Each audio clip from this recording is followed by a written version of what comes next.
Welcome, everybody, to episode 5 of Deep in the Heart of Texas 4-H, the official Texas 4-H podcast. We're so happy you guys joined us again today. I can't believe we're already on episode 5 of our regularly scheduled episodes. Today, we have some special guests. We have got Isabelle Parkey, our second vice president of Texas 4-H Council for 2024-2025, and the one and only Dr. Muncie Williams, our Texas 4-H program director. How are you guys doing today? We're great. How are you? Excellent. It's great to be here with y'all today. Glad to be back on. Yes, It'll be a glad to good have you day. back. I'm doing pretty good, Isabel. Thanks for asking. Muncie and I are in the same place, so we can talk about the weather here, but what about where you are? It's pretty dry up here.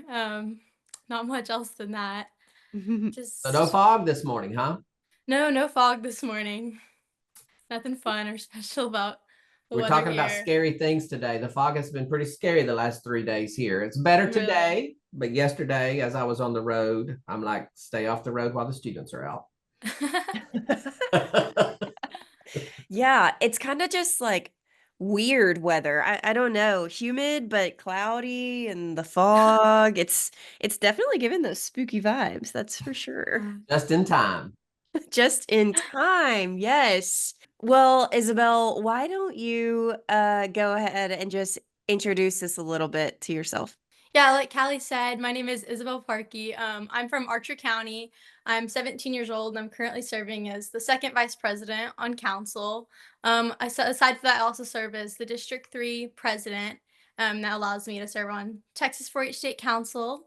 I've been in 4-H for about 9 years now, and I've loved every minute of it, and just love getting involved with the program. Isabel, this might be something for another podcast, but just you are on Texas 4-H Council. Why? Was that a goal? I mean, or did you just up one day and say, hey, I'd like to wear the green jacket?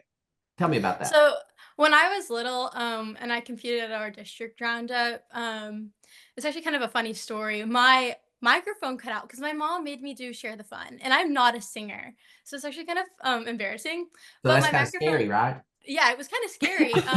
My microphone cut out mid performance, and the council kids at the time were really encouraging to me, and I just remember them wearing their green jackets, and I believe I was 10 or 11 at the time, and I was like, I want to be those kind of people for kids down the road. I want to be able to be a leader like that. And I asked, like, hey, what is like your green jacket for? And they were like, oh, we're on state council. And that's kind of always been in the back of my mind. And I guess 2 leader labs ago, I decided this year I'm going to be able to go. My schedule finally aligned. I wasn't able to go the rest of my high school years because of just conflicts. And I was like, you know what, I'm going to run for district council. And that was really scary for me and kind of goes along for this. But yeah, that was really scary, but I was welcomed immediately as I got to that leadership lab, and they made me feel comfortable, and I was like, this is something I want to pursue, and I want to go to the top level in this organization and go past the district level and be able to represent this on a state level. That's Very cool. really cool. That's Yeah. really, really cool. Well, y'all have teed this up perfectly because today we are indeed talking about the scariest parts of 4-H.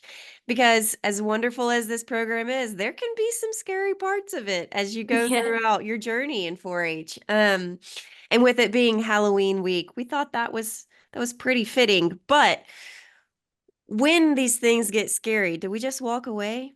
No. No. We figure out how to keep going. So we're going to get into some of those things today. But first, I want to know, what's your Halloween costume this year?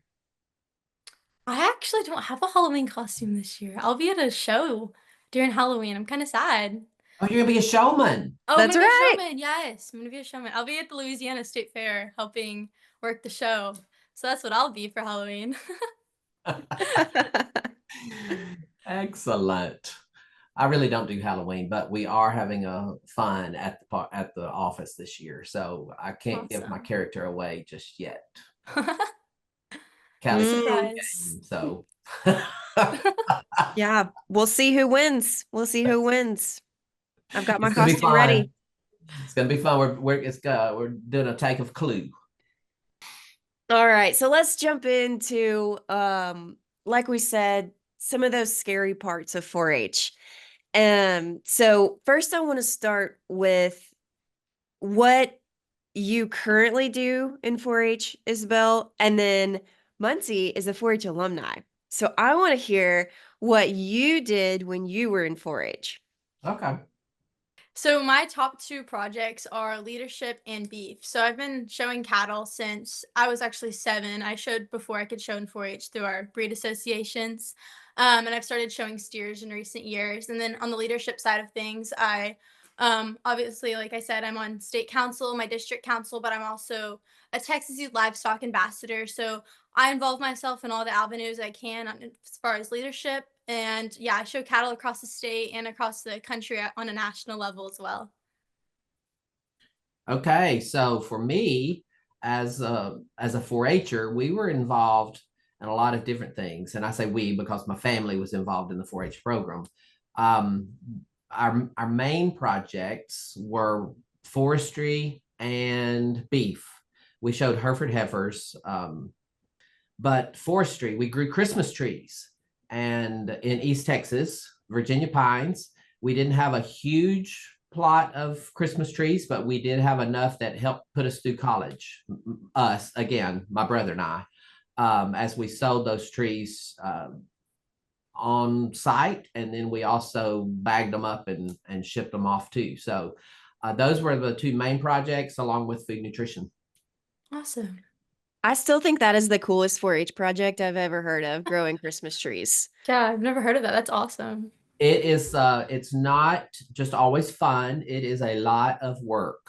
And people don't think about that. And you don't think about coloring your Christmas trees either, but that was part of it. And before Christmas, you I don't want to say you painted them, but you colored them so that they would be a more of a green than the yellowy green. So it's fun. I learned a lot doing that. And it was because of my county extension agent and her husband, the reason we got into that. So, Well, you just went straight into the next question for me, because I wanted to bring up that, sometimes we join 4-H projects because we're like, oh, that looks cool. And then sometimes our parents or our agent are like, hey, you're going to try this. And sometimes it works out, sometimes it doesn't. So for you guys, the projects that you currently or did participate in, was it something that you wanted to do, or was it something that someone encouraged you to do and kind of said, hey, we're going to try this? So for me on the beef side of things, I actually live on a cow-calf operation. So kind of just, I was always around cattle my whole life, and I have an older sister who showed, and that's kind of what I grew up knowing, and I fell in love with it, and I wanted to show as soon as I could and as early as I could, and it was just something I fell in love with at an early age and really found my passion, and I haven't stopped since. And on the leadership side of things, I think the moment that really registered my mind that that's something I want to do was, like I said, at that district roundup when that older um, state council member, and I wish I knew who it was, kind of just stepped in and encouraged me. I realized like I want to be in a leadership position, and I've been in leadership positions in my breed association as well. So that's kind of helped me a lot coming into 4-H, just kind of transitioning into those things. But yeah, I was kind of born into the beef side of things. I really enjoyed it. And then the leadership has been something encouraged. And my agent, Miranda Revel, she's been awesome and encouraging me through it all. And she's also one of the biggest reasons I am where I am now. So it's kind of a mix of all three things. for those who know my story, extension in my family goes way back. My dad was in 4-H when he was a kid, and extension was just a big thing for our family. So, and it's kind of odd. I say that, and then I tell people that we didn't get into 4-H until I was 10. My older sister, she actually joined FFA at school, and when she got into that, Dad says, "Well, we might as well all get into projects." And so Todd and we joined the 4-H program at that time. We were involved again in a lot of different things. Beef was where we were around cattle all the time because Dad raised cattle, And so beef was one of those first things that we got in. But even before we were in the 4-H program, we were always around animals. We had chickens, we had rabbits, the beef were there, we had horses. So just everything like that. But the showing, we got in again because my sister had joined the FFA program, and then we went from there. Foods and nutrition, that was really because the agent prompted us to go that direction and gave us some more opportunities to get in front of people. And Isabelle, you mentioned growing those leadership skills. Well, I mean, speaking in front of people you don't know, those people who make you uncomfortable, is a skill. And so as many opportunities as you can get to do that in front of different people provides those skills and helps you strengthen those skills. So, speaking in front of judges as far as food and nutrition goes, the public speaking part of that, doing the method demonstrations, that was another opportunity that we had. And then again, I mentioned the Christmas trees already. We got involved in that because of Jim Chandler, and he was the extension forester in East Texas at the time, married to our county extension agent, who said, y'all should grow Christmas trees. And that's how we got into that project. But then I could also go into, I've got 3 kids that were in the program and how they got involved. And it was not necessarily because they wanted to do it. It was because dad said, you need to do this. Again, same opportunities. Put yourself out there in uncomfortable situations, which will give you or strengthen skills that you need for life. Yeah. So in some of those situations when, maybe someone else encouraged you, or even Isabelle, you looked up to those people and you thought it was cool. But I'm sure when you went to that first leader lab and said, hey, I'm just going to do this, that was a little bit scary. Oh, for sure. And, when you didn't know what you were really getting into with the Christmas trees, I'm sure that was a little bit scary that first year that it didn't rain enough or something like that. And so what were some of those scary parts of 4-H for you? And then how did you overcome those? Kind of like you just said, like my first leader lab, I really had no idea what to expect, and I didn't know who was going to be there. I had a few familiar names that I had seen on the list, but I wasn't sure what to expect. But when I got there, one of the things about like the district that I am in, I love so much is like they'll welcome you with open arms, and it's just really amazing. And I met some of my amazing friends that week, and I just really let myself grow that week, and I just decided not to let my stress and anxiety overcome me, and I was gonna just push myself to do everything I could that week to make new friends and make these connections that I knew would be valuable in the years following. And I just kind of jumped into it. For me, the different projects, the different things, when you go into it the first time, that's scary because you don't know what to expect. You don't know what's coming up next. Once you go through it, you kind of learn the cycle of things. I mean, the Christmas trees, it's not an overnight thing. It's at least 4 years once you get them in the ground, at least 4 years. And so and then you have all that work that you do, but between year 1 and year 4 to make it to that so that it will sell. But even more so than that, again, and I'm talking way too much, but it is the speaking. It is the speaking. And it's not just when you're out there talking to a group, it's when you're talking one-on-one, it's just speaking. When you become vulnerable to the audience. I mean, really and truly, and that's what's scary about that. I do better with a smaller group. I mean, you put me in front of a big group, and it's not that it's not that I clam up, but it's just I'm just not as vocal at that point. But if you put me in a smaller group, I'm more able to talk and share my thoughts and those kind of things. And I think it is because of people don't know you. And you do make yourself open to criticism and those kinds of things. And that's scary. And we're in this scary season.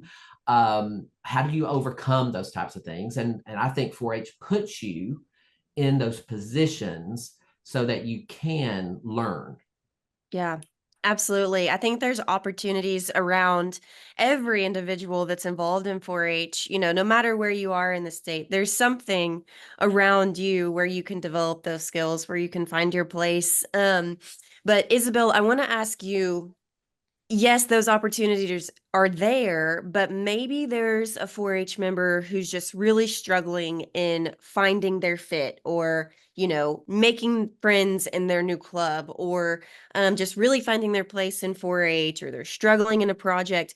From a member perspective, what would you tell another kid who's maybe struggling a little bit in 4-H right now? Yeah, so I think the biggest thing is to find someone older than you that's been where you are and just ask them for advice, because the thing about 4-H is like everyone is there for you. You have a community backing you, and just ask for advice, because I help a lot of kids around here with showmanship, and I think it really helps with their confidence having an older kid who's been where they are before. Just being there to tell them like it's okay, like you're going to succeed, you're gonna find your place. And on the friend side of things, you just have to dive in and just be yourself and just be like authentically you, and you're gonna find your people. That's 4-H is so big, and there's so many different avenues of this organization that you're going to find someone who relates to you, and you're going to find someone who's good for you and clicks, and it's really going to be great for you when you find that person. But don't give up on finding friends in this organization, because they're definitely out there for you. Have you found friends in 4-H as well? Yeah, I think some of my best friends are the 30 people on council and the kids on my district team and just the kids in my county. Some of my best friends I've met through this organization, and they're people I know are going to last throughout my life. And correct me if I'm wrong, but I believe you said earlier that you're on the National Junior Brangus Board? Yes, ma'am, I am. I'm the vice president for the National Junior Brangus Board, and those are definitely my best friends. And that's where I've really found my place, is in my association and 4-H. Those are the people that have really pushed me to be better and made me thrive, and just really just pushed me to get out of my comfort zone and do things like this. Just really supportive friends, and that's what everyone needs. And I just recommend to never stop looking and just find what makes you happy, and the people are going to come to you. That's awesome. I love to hear that. So, we've talked a lot about kind of the current member perspective of the scary parts of 4-H, but for some of our adults who may be listening, employees or volunteers or parents, Muncie, I want to ask you, um, what might be a scary part of 4-H from that adult perspective in those, parent, volunteer, or employee roles? And then, what would you tell those adults who feel like they maybe are struggling in one of those scary places in 4-H right now? As a volunteer, as a parent, even as an employee, there are scary situations that you find yourself, and part of that is because I've never been there before, never done that. I don't know how to encourage my child. I don't know how to encourage my 4-H member who has come to me and says, I may be struggling with this, because you as an adult have never been in that place before either. So that first time experience is always a scary experience. As an employee, we're, without getting into specifics, we're dealing with some things now. I mean, because just where we are and what's expected, uh, not necessarily what's expected as an employee, but what is expected from society. And so those kinds of things are scary. I think how you overcome that is just push through. I mean, you just have to take that first step. I think Isabelle said it really good earlier when she said, just be authentically you. You have to be you, because Callie, you and I are both AgriLife employees. We both work for the 4-H program. But we could be facing the same situation, and because we are two different people, we approach it differently. Does that make either one of us wrong? No, it doesn't. We just approach things differently. We have different thoughts about different things. And I think if you're you and you approach those situations authentically, honestly, transparently, the best that you can approach the situation, I think we can get through it. And that's any situation, as long as we're honest, and as long as with ourselves and with the people around us. And again, as long as we're trying to do good, trying to do the best thing. I think being authentically you is the best way to approach that. And I think we also have to be gracious with one another. We have to extend that to people around us because, again, they may not do something the same way that I would do it. And that's okay. As long as we get to the end and we've done it the best we can do. And we've not gone against any guidelines or policies or those kind of things. We're following those kinds of things. We just got there a different way. I think that's fine to do. Yeah. So Yeah, that's the way I would absolutely. encourage people. Yeah, absolutely. And I think that that brings up the idea of respect as well. You know, if we are maybe seeing things differently, but trying to accomplish the same goal for 4-Hers around us, having mutual respect for each other in those Yeah. situations, really ties into that as well. But so now I want to go into, we ask followers on social media what their scariest parts of 4-H are.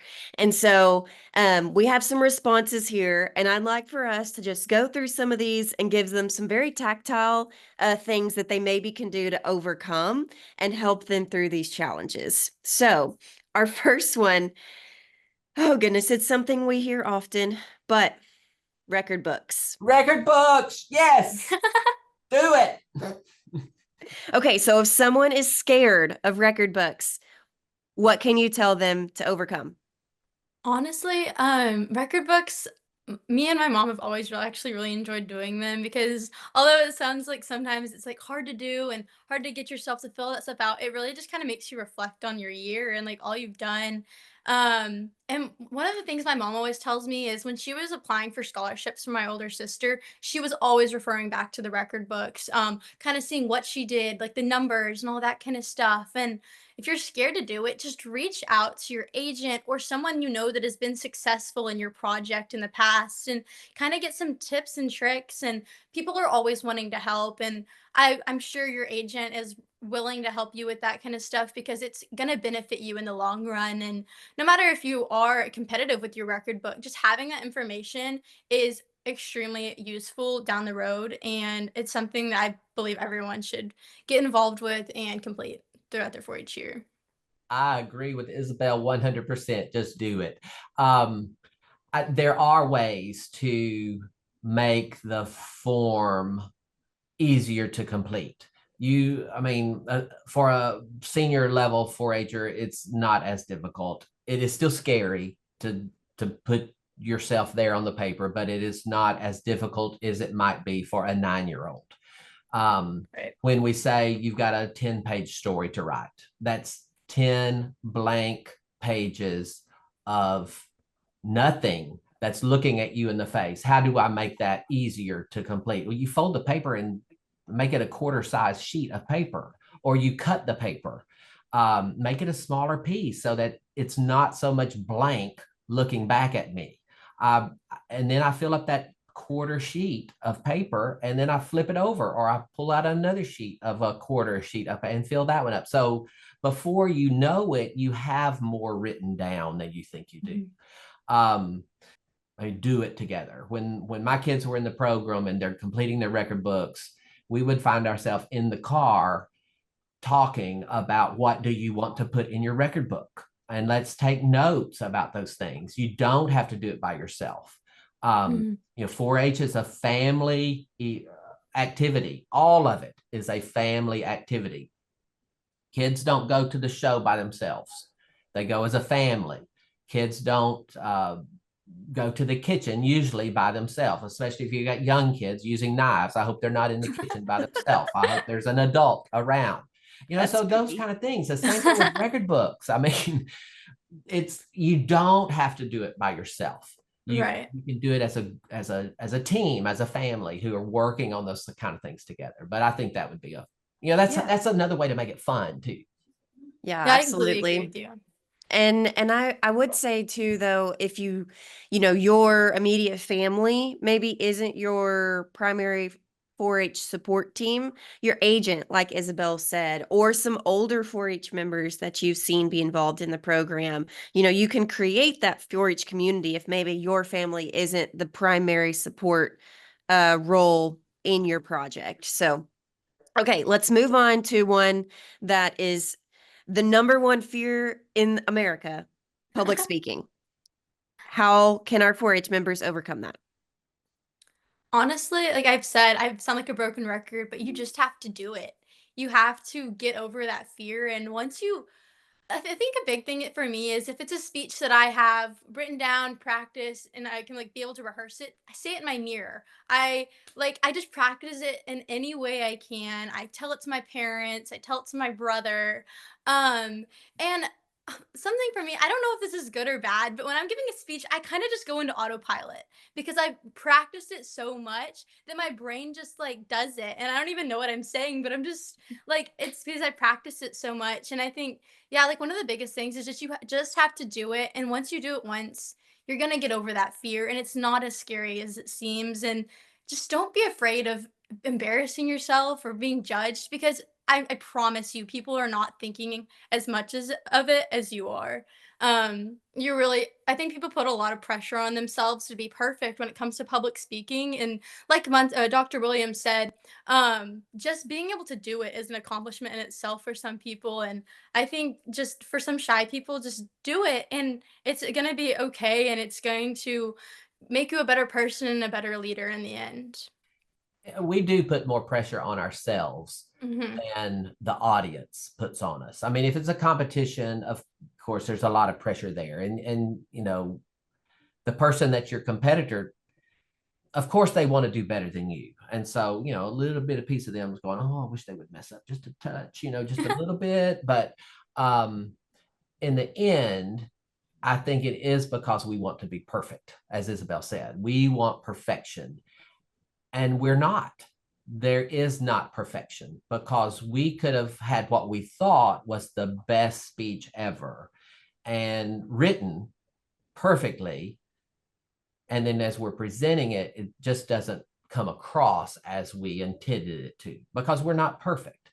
But just getting up and doing it helps with that and helps you overcome your fear of public speaking. And don't put the pressure on yourself to be perfect. Right. Absolutely. Yeah. The people that are in the audience, I probably shouldn't say this out loud, but really and truly, this is what I'm thinking. They're not going to remember what you said anyway.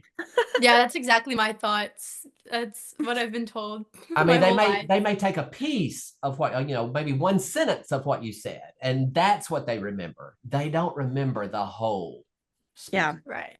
Exactly. And so I think that also makes me think, pick something that you actually care about, because if you're just going to do all this work and be prepared, right? You likely are only going to remember a piece of it 5 years down the road as well. So pick something that you actually care about, that you want these people to latch on to, and really hone in on that every chance you get. But Yeah. okay, let's move on.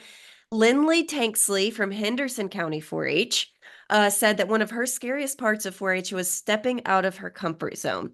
So what's your top 3 tips for someone who's nervous to just make that jump outside of their comfort box?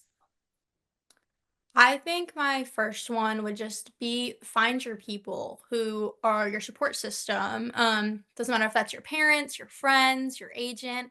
Just find someone that supports you in stepping out of your comfort zone. And I think another thing is just kind of go in there with an open mind when you're stepping out of your comfort zone. Don't go in with a just a predetermined, oh, this is how it's going to go, because things don't always work out how you want them to, especially when you're trying new things. So just go into things with an open mind. And I think the third thing is just don't be scared of change, and don't be scared of maybe even failure. Just don't be scared of like the things that you can't control, because in the end, like all these things are going to make you a better person, a better leader.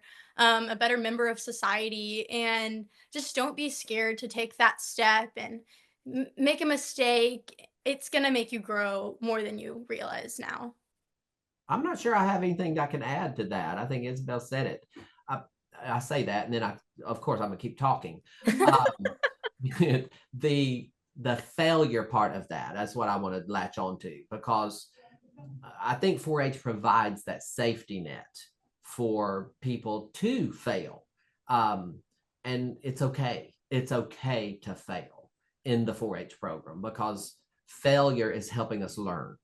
Either we don't do it that way again, or we make changes to what we did, or maybe we learned that wasn't what I'm passionate about, so I don't do it at all again, which is fine to do. And we need to be okay with that, because we've learned through the process. I've become, as Isabel said, a better person because of that.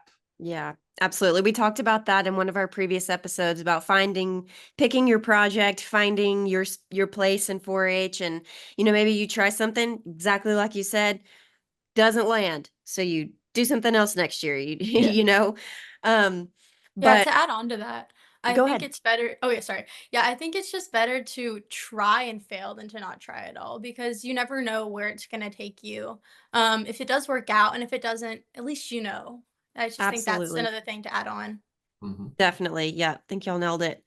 Okay, Kinsley Rhodes says, when she was 10, one of her show heifers pushed her into the concrete. Kinsley, that's really unfortunate. I Oh, think we've all Kensley. had that experience with show heifers and steers. Um, Yes. okay, so what might we say when we get into these situations when things or animals push us into the concrete? I know Kinsley, and I know she's done this since then, but you just have to keep working and not give up. And I know it's hard sometimes when you get discouraged like that, and it might be embarrassing.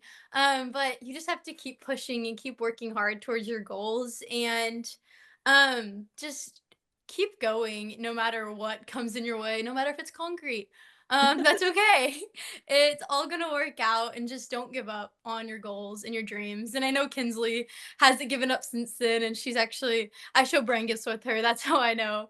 But she's an awesome little girl, and she just keeps working hard, and that's just my advice to everyone, is just to keep pushing no matter what comes in your way. We like to say in my family, you have to get back on the horse. The horse Mm-hmm. bucked you off, you've got to get back on, and the sooner the better.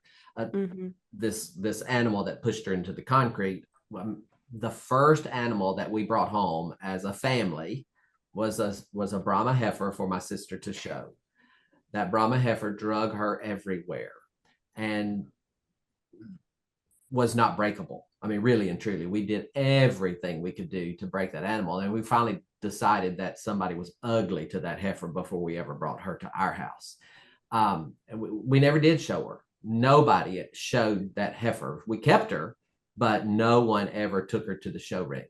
But did that stop us from being involved in showing animals? No, it did not. We just bought different animals, and just kept going. But again, you just have to get back on the horse. Yeah, Yeah. my first year at our state shows, 6 or 7. It might have been one of my sister's heifers, but I had a huge heifer, and she just kept knocking me over and getting loose. And I think that kind of made me want to try harder the next year and like redeem myself. And yeah, it was embarrassing at the time, but I was a little girl, and you just have to realize not everything's in your control, and don't give up on something just because something bad happened to you or you had a bad experience. Just keep pushing through life and through your goals. Yeah, absolutely.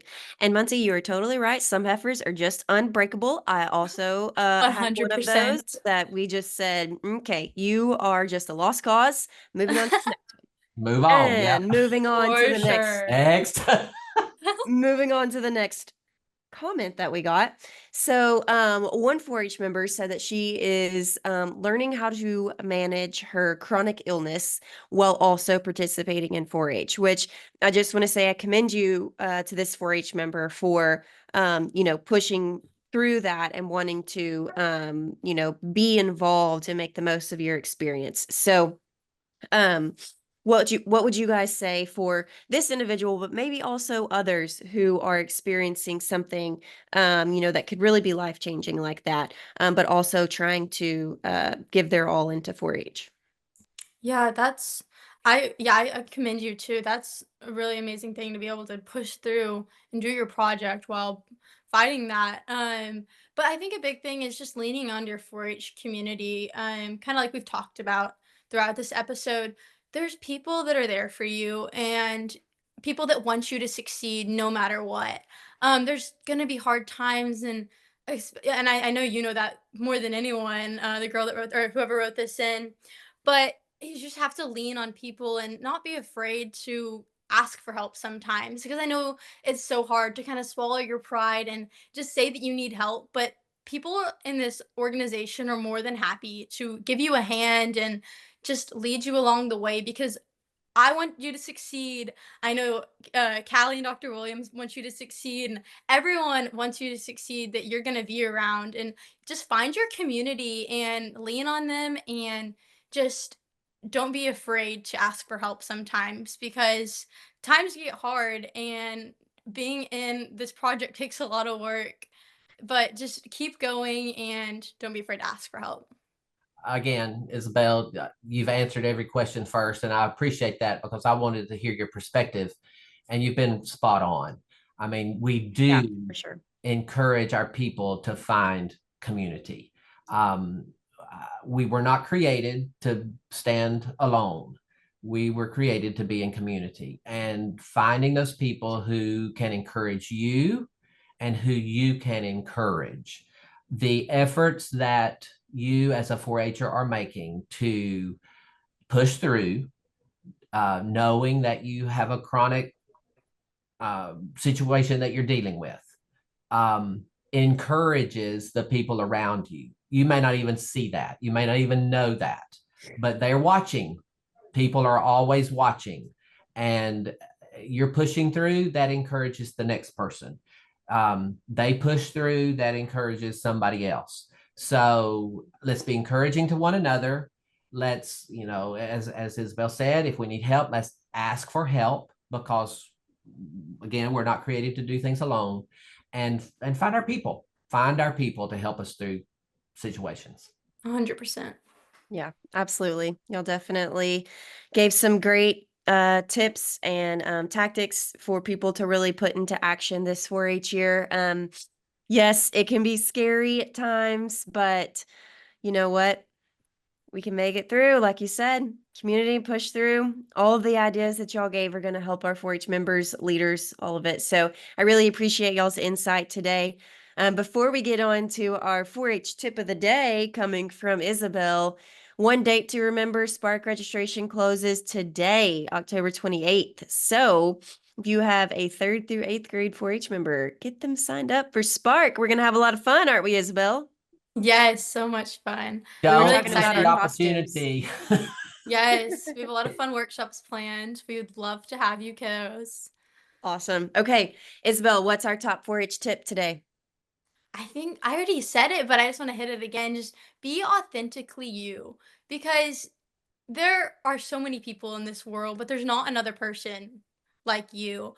And you're gonna find people that mesh with you and just really relate to you, but don't try to be someone you're not. Because you're gonna succeed when you're yourself and when you truly are happy with who you are. So just never forget to be authentically you and people you're going to find your people and to those who may not have found their friends or their community yet, don't give up. It's going to happen for you and just don't change who you are just to fit other people because you're never going to truly feel fulfilled if that's what you do. You need to always be yourself and stay true to what you believe in. Awesome. Thank you, Isabelle. I know Thank Yes. y'all. say that, but I wanted to say it first. Thank you. Yes, thank you, Isabelle. That was absolutely spot on. And I think that you are full of wisdom beyond your years. So thank you Thank both you. so much for being on with us today. We enjoyed having you, Isabelle, and we'll see Thank y'all y'all. next time. All right. Bye. Bye.